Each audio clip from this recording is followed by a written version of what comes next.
Welcome to our first episode of Black Tech Talent. This series aims to explore issues impacting on the Black community and the technology sector, as well as celebrate the difference that technology can make to our lives and hopefully encourage some of you to consider a career in technology. We're going to look at areas such as allyship and mentoring, sponsorship, and how this sector can improve social mobility. Firstly, a quick introduction about myself. My name is Johan Jegerajan, and I'm a very proud Sri Lankan Australian. I grew up in Australia, and I moved to the UK in 2007. I'm a partner at PwC, and I'm privileged to be the Chief Technology Officer for our UK consulting and EMEA businesses. I'm passionate about community and creating inclusive cultures that enable all of our people to be their best, and particularly breaking down barriers, which is why I'm really excited to host today's episode. So, the tech sector. It's going through significant change and is more important than ever before.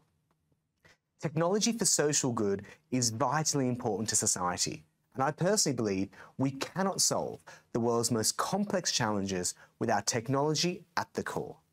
So in this episode, I want to speak to some of my colleagues about what attracted them to a career in technology, how they broke in, and what advice they have for people like you who are considering a career in technology, both at an entry level and also for some of you that might be looking to switch careers. So before we get into it, I'll ask you all to introduce yourselves.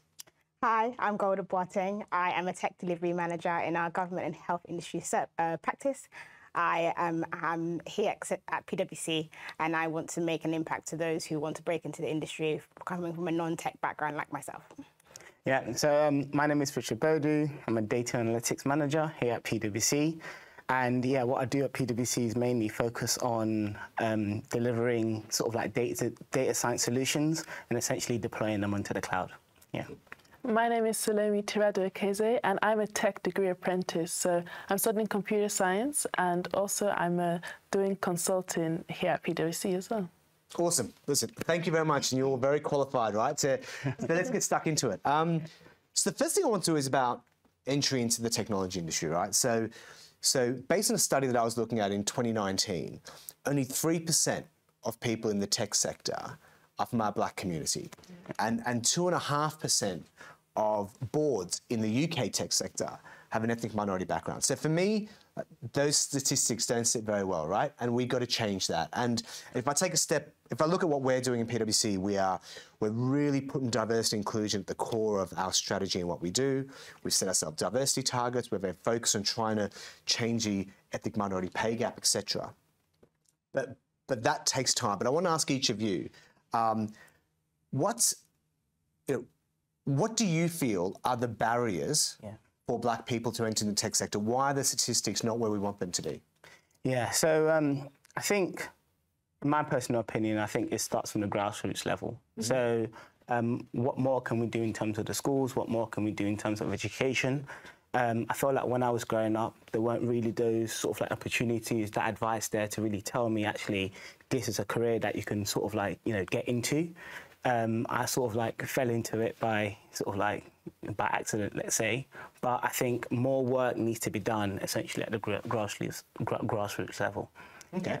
Richard? And building on that, actually, sometimes it's hard to know what is a next option for you after university. Looking at sometimes the background of people from Black heritage, Afro-Caribbean heritage, they are assumed to be going down the engineering route, the doctor route, the lawyer route, and it's like those are the careers to do, and that's it. When actually we need to be presented with the full scale, like being some tech delivery manager, data analytics manager as possible, and the things that you learn throughout your education can set you up for that. You don't have to only be a doctor or an engineer, but then also the great things around like grades. For example, myself, I got a 2.2 at university, and if PwC aren't doing things like taking away that 2.1 requirement, people won't be able to get into it at all. Yeah. Salome, your thoughts? Well, I think there's also like a social mobility issue as well, because getting into uni is hard, and I had so much support from all my teachers, and like my school was helping me with my personal statement, getting work experience, and I know some schools and some people don't have that opportunity, and without that, PwC was very accommodating, but it's still hard to get into without support. So with people that don't have that support, it can be a bit difficult. So that's definitely a barrier as well, I think. Yeah, and that's spot on. one. There's a common thread there around opportunity. I want to pick up on your entry into the organisation around apprenticeship. But just interesting in what you said. If I reflect on my upbringing, right, in a Sri Lankan household in Australia, my dad was adamant I had to do something called a double degree in Australia, and actually. Doctor, lawyer, it was the only way they thought. And I actually did a business tech degree, and it was a bit of a foreign language. It was good because I can kind of do my own thing, but I completely understand what you talk about in terms of cultural pressure, cultural norms, and how we look to be successful in our communities and in our parents and other elders' eyes. But Salome, I want to pick up what you talked about around opportunity. One of the reasons why we've created our tech degree apprenticeship scheme at PwC is to drive more opportunity to people that haven't had it. So can you just tell me a little bit about, what attracted you to the scheme, and, has it lived up to its billing? But what attracted you to that particular scheme and go down that path? So in the first year of uni, you started to apply to uni, and we had to get work experience. And I was lucky enough that my school told me about work experience PwC was actually doing, called a Digital Insight Week. Yep. And with that, we were able to have a week experience in Scotland, so that was fun. And we were able to understand that PwC wasn't just about consulting, and you could do some tech as well. And then at the same time, I was seeing so much on social media, like TikTok and Instagram, about people oh, I'm a Black woman in tech, this is my day in the life, I enjoy doing this. And it kind of was inspiring. It was oh, that's the goal, it's interesting. And I'm someone that my friends did experience in coding as a software engineers. And I know Richard does software engineering here, but the misconception is you're going to be at a desk 24/7. And I knew that's what I really didn't want to do. So when PwC said you can get that business side, but also get that technology side, I was like, oh, that could be interesting. Yeah, gotcha. And it's quite interesting you talk a little bit about, I wouldn't say role models, right, but people you look up to and say, okay, that's a career path. And there's something for me often about, it's hard to be the trailblazer, right? It is difficult to actually put pressure on yourself. But if you can see even one or two individuals that have created the path and broken down those barriers, it's easier for you to follow. And that's why, that's what we're trying to do here today. But move to you, Richard. So I could talk about technology for ages, right? This is not about me talking about yourselves. What has attracted you to this sector? I mean, for me, I genuinely think technology essentially changes the world, I think if you look in every single sector, there is definitely a technologist that is needed. If you look in the health sector, if you look in the finance sector, if you look in media sector, every single sector, now you need sort of a technology. So it gives you that variety to basically be doing anything that essentially you want to do. So for me, what really got me into sort of technology is I started off by looking at some tasks in my life, and I was actually, I can probably automate that with some code, right? So you can start to really do essentially whatever you want or whatever your passion is, because everything essentially needs technology. Yeah. Great. So you talked a little about automating, right? And making things a bit easier. I can't imagine doing our job without computers and the internet, right? And I passionately believe that at the core of it, it's not possible to solve the most complex challenge in the world. I mentioned it earlier, without tech at its core, whether it's climate change or anything else. So I'll go to you next, which is, how important is purpose and making a difference? How important does that matter to you personally and in terms of the work you do around technology? So, ultimately, I joined PwC to add value. I think wherever we are, especially in our day-to-day jobs where we spend so much time, adding value is important to our clients, to those around us that we work with, and knowing that the things that we do day-to-day can actually change lives, working on projects and things which are in the news and making a large impact, working on a large-scale government client who's actually solving issues that the real life people are dealing with is the value I want to add on a day-to-day basis. And it's when you're sitting at home with your family, you're thinking, I know exactly the back end of all of that. So nice that you made a difference there. So I love that. It's got your fingerprints all over it, right? But they don't know. So I'm going to ask each of you this question. Start with you, Salome, and then we'll. I've got a panel here which has got questions that are coming up live from the audience. So if you are listening, put questions in, and I'll try and get to as many as I can. But yeah, the question I'll go to all before we go to the audience is what advice would you? So you've all talked passionately about technology, the purpose, how you got in a little bit, but what advice would you give people who are thinking about a career in technology?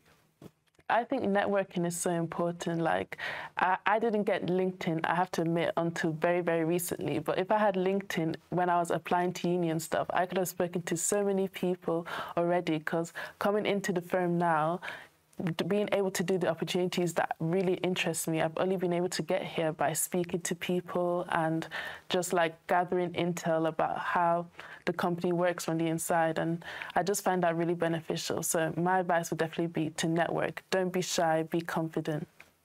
Good advice.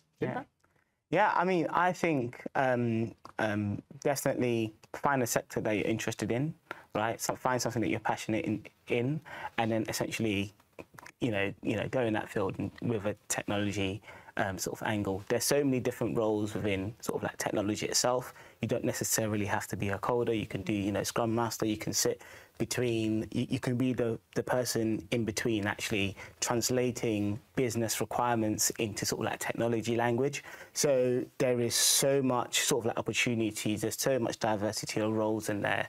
I think if you're passionate about technology and you're passionate about a specific field, sort of like use some network, reach out to people in those particular sectors and look to sort of like see how you can sort of like evolve within the technology space. Good advice. I think for me, don't let language be a barrier. So like some words like agile, Scrum Master, all those things, don't let them be a barrier to thinking I can't do this. Like if I had looked back and been like, I'm going to be a Scrum Master in my job, I'd be like, what does that mean? I don't know, so I'm not going to do it. But just doing some research, understanding what a Scrum Master does could actually be like, actually, I could do that very easily, or I could apply myself to do that very easily. And so don't let language or not knowing what things mean from the offset stop you from researching them and delving deeper.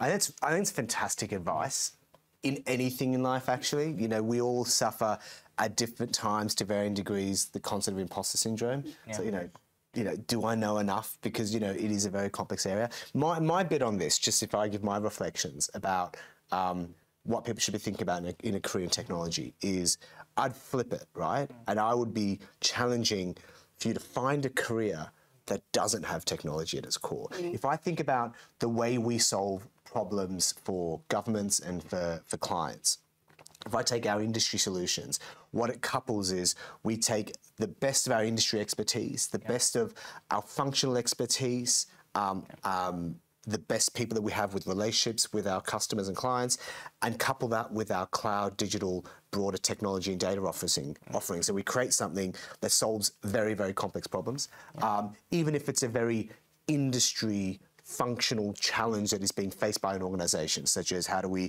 reroute our supply chain around the world or something like that. So that would be my challenge, right, is think about a long-term career opportunity that doesn't have technology core. You probably struggle, and that would therefore, for me, is like lean in on this area, learn, engage, and network. I think they're all great bits of advice. So we will now go to questions. I can't promise they'll all be as nice as hopefully I've been to you, but I've got a panel over here. So the first question. I didn't actually understand that PwC was so into technology. Okay, well, I've definitely got that message out there. What are our ambitions in this sector? So maybe I'll take this question first. Well, I'll just build off what I just said. I think technology is at the core of everything we do in terms of how we run our business, in terms of how we help clients and how we help governments and how we help society. In terms of our ambition for this sector, for me, there's something very, very important about digital upskilling. Right? I'll take 30 seconds to give you a story about my father. Right? So my parents are over here in the UK at the moment on holidays to see the grandkids and hopefully a bit of me. My dad is not into tech, but to an extent where he doesn't really know how to use an iPhone, right? This is the challenge I had growing up, right, with a career in tech. So he wanted to meet a friend of his in Covent Garden for lunch, and I had to draw on a piece of paper a map for him because he didn't trust Google Maps, right? That is what I mean by digital upskilling, and that's the challenge we have in some aspects. But for me, in terms of the question, which was ambitions in this sector, I've talked about embedding tech in everything we do, but I think, and what we're trying to do is help society from a digital upskilling perspective, right? All generations. Currently, we have 4 generations of workforce. We have many more generations of society, and helping all people engage with tech and engage with data to enrich their lives. And that's just not our clients, that's also our people and people in society. So we have a huge program that's digitally upskilling all 25,000 of our people in the UK. We share that with our clients as well. And for me, if we can increase the digital literacy, because there are parts of this country where people who don't know how to do online banking and the banks are closed, they can't actually access their money. And so that is my ambition in terms of how we can really help society. If we can make that a reality, and we're working hard at that, would have done a good thing. We can't do it ourselves, and we are collaborating with a number of other organisations across the UK and globally to really drive this agenda forward. So that's my answer on what we're doing. The next question, have I left it too late to move into tech? So the answer is no, but I'll keep going. I've been working in other areas and am 37. So first of all, 37 is not too late, but it's young to me. But yeah, maybe, do you want to go first? Yeah, no, it's never too late, ultimately, is the answer, as you said. But I think it's just about understanding the skills you have, the skills you've been able to build to date, and knowing that they can be cross-applied. That's important. Like, we have cross-loss with industries in our own company, and it's important that we know how deals and consulting work together, how tax and audit work together, all these things. And so as a person who's been walking through your career, you can take everything you've learned, everything you've built on, everything you've learned so far, and apply it to a tech, non-tech, middle tech-ish kind of role. So never feel afraid to do that. If I could just add a couple of things that I completely agree. First of all, it's never too late in life to do anything, right? I'm going to tell my dad that, right? He's got to learn how to use Google Maps. But the second thing I would say, and this is really important, is value your experience and your skills. Right. So if we look at the 2008 financial crisis, and off the back of that, there was a regeneration of banking organisations, etc. A lot of startups, right, had young individuals that were setting them up, that were working in them. They didn't have the corporate institutional knowledge of what it was like to go through a recession, to go through a banking crisis, and when there's been challenging times ahead, they haven't had it in their corporate DNA and how to deal with it. So if you are more experienced, value your other experiences, forget that you might not be as technically literate as my 6-year-old kid who is a whiz, right? But actually value the other skills you have, and you couple that with your technology passion, and actually you're a very valuable asset to your organisation. Yeah, agreed. So how do you keep your technology skills current? Should I go to you, Salome, and then you, Richard, as well? Yeah, okay. Well, I'm in university, so we're learning all the time. But while we're here, there's so much training that we've been doing. And, like, if you ever want to do training, you can just ask, like, oh, can you point me towards this? And, like, it comes with the networking thing as well. Again, like, if I want to do something or there's some certification I want to get, I'm just able to be like, oh, can you point me towards where I can do this? And yeah, just doing online trainings and constantly learning, Yeah, so I'll also say there's like loads of articles, like there's sort of like Medium articles, there is join sort of like groups and join sort of like communities on social media. Lots of people post in terms of the latest technology that's around. I think specifically I work mainly with Azure, and you have sort of Azure sort of like learning platforms where they'll be continuously posting what's the latest and new technology. And I think as well with technology, it's also important to make sure that you're constantly up to date, especially when it comes to sort of like security. So there's always new security sort of like preventions that's been built up, but then on the other side there are hackers that are sort of like one step ahead as well. So you got to always be trying to keep up with your knowledge and always keeping it up. Yeah, and I like that message, right? Because it's about intellectual curiosity, right? Just be curious and engage. What I would say, what we're doing at PwC is because technology is moving so fast, so we're investing a lot and rolling out a lot of in-person training programs using VR, using AR, so virtual reality, augmented reality, AI as well, and making our trainings exceptionally immersive. And some of the trainings I've been on recently have been like outstanding experiences. And so for me, that's one thing that we're doing as well, is we're upping the game on the experience because we know that that embeds the learning even more. So that's kind of one of the things that we're doing to help people keep their skills current. Okay, so this is a good question. Actually, they're both good questions, the next two, but I'll ask the first one first. What has been the most challenging part of your career? And you can't say having to answer questions. I'm hoping that's a highlight. No, I'm joking. So what has been the most challenging part of your career? I'll start with. Probably a client who was not easy. I'm going to just keep it there. And it pushed me, I think it pushed me in how to, one, meet clients' needs, but two, how I actually worked with the people in my team to deal with that. Like, you actually bring out a new side of working relationships within your own, well, my PwC team, and how we manage that through, work that through, developed better working relationships with directors, with partners, with peers. And I was pushed to extremes, and I felt, and it was hard, but I think it allowed me to, one, see that, you know, a season is a season, one, it'll pass. Two, what I want to be as a manager to others, so as others walk through that same journey, how I help them through it. And then three, like, sometimes you get difficult clients and you just have to work it through. Yeah, it's interesting, right? Because if I was to be asked that question, I don't know if this is a good thing, but I can think of lots of things that are challenging. But, you know, I was on the executive board of our risk business when COVID hit. And I was the people leader for our business. We have 2,500 people as part of our broad organisation. So I was responsible for leading in our response to COVID. And that was very stressful. That was very difficult.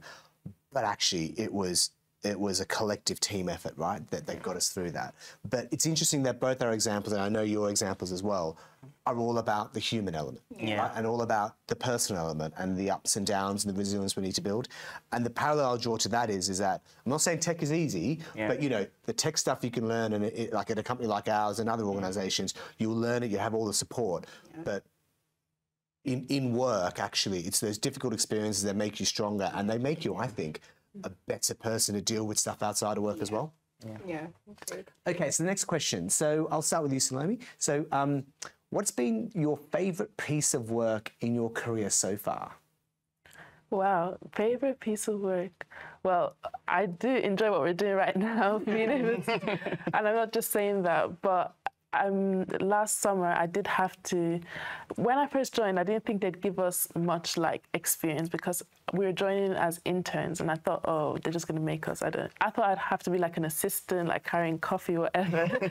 But luckily I was put on like a thing to do by myself, and I won't go into details, but it was like, I had to basically take a project from start to finish, and we had very little time, but it was very interesting to be given that responsibility, and like I was in charge and I had to like plan my days around it, and it was very much like, wow, like you guys trust me to do this.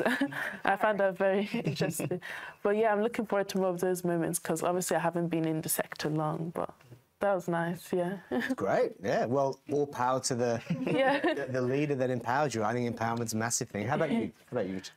Me? Favourite thing about your career so far? Favourite thing is, I think I've worked on like I'm usually on like big projects at a time. So since I've been at PwC, I've been on like 2 big projects. But I think probably I'm really enjoying like the Rewire Earth project, which essentially it's got a massive sustainability sort of like positivity, and it's something that I feel like it's genuinely going to essentially sort of like change the world, and change our approach and the way that we value things. So so I think that's probably one of my favourites. Just I think also it's technologically quite challenging as well. So we've got some blockchain technology there as well that we're trying to embed. We're thinking about the security and everything around that, and also it's got like something positive that would be that is the outcome of it. So for me, that's probably one of my the ambition on Rewire Earth is really inspiring, and it's once again something that we can't do alone, and we're collaborating with other organisations. I would say it's quite interesting, right? There's loads of things that are my favourite parts of my work, doing stuff like this with people and connecting. I think for me, what we've been doing as an organisation and having the opportunity to really change the narrative for our Black people in technology, but in our organisation, has been very, very important and been a real privilege to me. When I was on the exec as the people leader, and we had the tragedy around George Floyd and the focus on Black Lives Matter, the way we got around that and really pushed that agenda forward was important, and we're continuing that. And I think that is something that is like my favourite part of work, is how we make a real difference in that, and that's why this stuff is really important. So I'm getting the wind up. We've got a few minutes left, so I see one question here I want to take. And how about we do a rapid fire, all three of you? We'll start with you, Salome, and then I'll do a bit of a close. So the last question is, what do you enjoy most about working in technology? In one word, I'll say the diversity. Like, no 2 days are the same, and I like working on different things or jumping from different projects. That was more than one word. I'm joking. That was one word with a good explanation.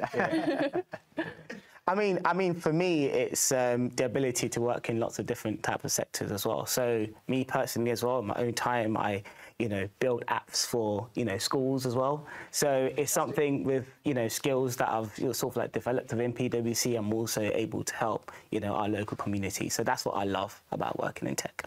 Yeah. I think I just like that my kids think I talk to a computer screen all day. But it's different. Every day's a learning. Every day you're learning something new. And there's so much you can learn. Like when you look at the opportunities, there's so much to learn. I did an AWS cloud practitioner course not long ago, and I was actually like, wow, I was really proud of myself. I did that, and I know what containers are and all that kind of stuff. And I didn't come from a dev background, so it's always so much more to learn. So I love that. Love it, brilliant, awesome. Well, listen, first of all, thank you, all three of you, for being very open, being very honest. We could genuinely have talked for a lot longer, and people can connect with you after this on LinkedIn as well and continue the discussion. But thank you very much. I suppose for me to round things off, I'd say, first of all, thank you for joining us. I hope you enjoyed this session. If you are interested in speaking to the team on any of these topics, please connect with us on LinkedIn.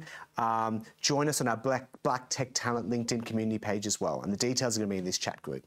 The massive thank you for taking time out. I know half an hour is a lot of time in a very busy world, so thank you very much for taking the time out and really engaging. I genuinely believe that our technology sector can drive forward good in society, and I really want people from all backgrounds, particularly our Black community, but from all backgrounds, to join us and help make a difference in society. So thank you very much.